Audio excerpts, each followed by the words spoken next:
قدر والله تكوري والله تشضي دولتي خليج كأي كبده هانشرتي حبين كهانشرتي وركوده أيها كجوس علاقاتك سومالي لازم مركز إماد waxay taageertay mowqifka Sacuudiga iyo Imaaraadka iyo Masar iyo kuwa kaleba ay ka qaateen in la go'doomiyo Qatar Somaliland principally mabdiyan waxaan aaminsanahay inay sax ku tahay go'aankii dawladda Jamhuuriyadda qaadatay inay taageerto dawladaha badan laakiin xaaladaha caynkaas oo kala ah markay saa wax u dhacaan kaamam loo kala yani fariiqiyo la kala noqdo arrimo adag la isku hayo wadannadu waxay ka eegaan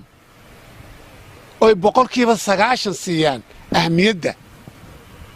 danta ugu jirta xaaladda markaa taagan dawladuhu iyo caalamku waa danaysi waxba la isma amaahiyo dawladu waliba mowqifka qaadato waxay ka arkaysaa danteeda gaarka ah hadday danta Somaliland iyo masaalixeedu Qatar ku jirto xaq waxa uu leeyahay Qatar taageero laakiin Somaliland waxay u aragtay danahoodu inay ku jirto dawladaha Sacuudiga Imaaraadka Masar iyo kuwa kale oo mowqif ka qaateen su'aashaad bay isweydiin jiray waxa weeye Somaliland dawladda maanta ka talisa waxaynu ku naqaanaayeen hore u aragnay inaanay tixgelin badan siin danta dalka iyo masaalixa ugu jira kolba mowqifka qaadanayso oo waxba ku iibsan aad bay raqiis u tahay waxyaabay Somaliland ku qaadato go'aanada noocaas oo kala anu waxaan qabaa inta badan Somaliland way soo dhaweynaysaa mowqifka laakiin waxa laga rabaa dawladda Somaliland ee aanu uga baranay inaanay danaheeda ka faa'iideysan iyo miisaankeeda kolba arrinka ay ku jirto inay ku baayactanto oo wax u dhigma taageerada intaa leeg ay dalalna ku go'doominayso dalalna ku taageerayso inay hesho ugu dambayn dawladda Soomaaliya way ka gaabsatay amba way iska diiday codsigii dawladaha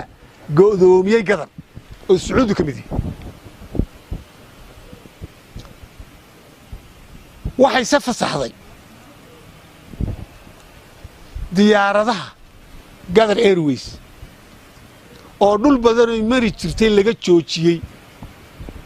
inay Soomaaliya mari karto dariiqahan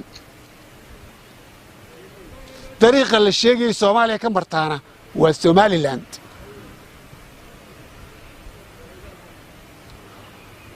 waxaana la sheegayaa intii uu soo baxay amarkani inay diyaarada Qatar leedahay ay mareen hawada Somaliland iyagoo ku socda amarkii Soomaaliya waa in dawladahaynu taageereen laga dalbada imkaaniyaadkeenu ku ilaalin lahayn hawadeena si aanay u soo marin diyaaradda Qatar Airways ee laga mamnuucay dawladaha Qatar ka dhanka ah iyo siyaasiyan Somaliland mowqif aad u liidatay maanta taaganta iyadaaba go'doona waa in la dalbadaa oo laga dalbadaa innaguba waynu taageernay siyaasiyan baynu taageernay strategically baynu taageernay morally baynu taageernay isbahaysiga Qatar go'doomiyay iyagana waxa looga baahan yahay haddaan xataa i'tiraaf laga helay inaynu ka helno taageero siyaasadeed